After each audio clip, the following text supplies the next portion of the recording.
இன்றைக்கி கல்யாண மண்டபத்தில் போடுற மாதிரி சுவையான கேசரி செய்ய போகிறோம்.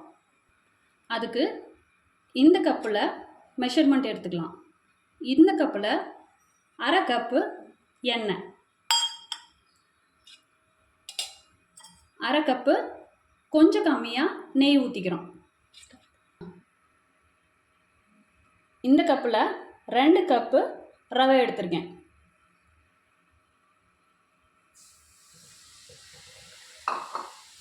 இப்போ ரவை அரைப்பட்ட உடனே எடுத்த கப்பில் இருந்து 2 தண்ணி வச்சுக்கோங்க. நான் இங்கே சூடு பண்ணி ஆல்ரெடி வச்சுருக்கேன். அந்த தண்ணியை இதில் ஊற்றிக்கிறேன்.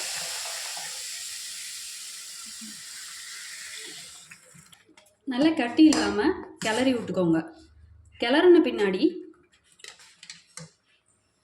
1 கப்புக்கு 3/4 கப்பு சர்க்கரை அந்தளவு எடுத்து போட்டுக்கோங்க.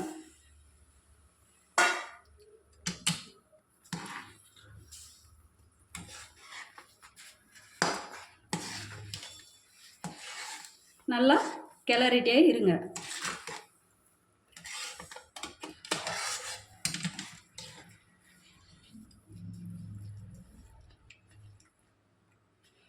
இப்போது தாளிப்பு கரண்டி வச்சு அதில் கொஞ்சம் நெய் விட்டு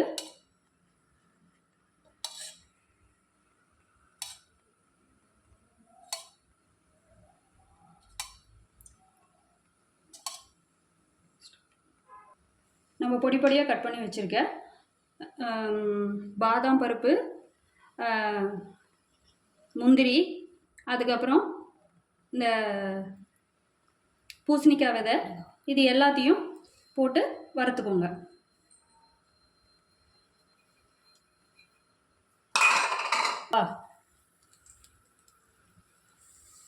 கொஞ்சமாக கேசரி கலர் போட்டுக்கிறோம். நம்ம கடைசியாக வறுத்து வச்சுக்கிறதையும் அதில் கொட்டி கிளறிக்கணும்.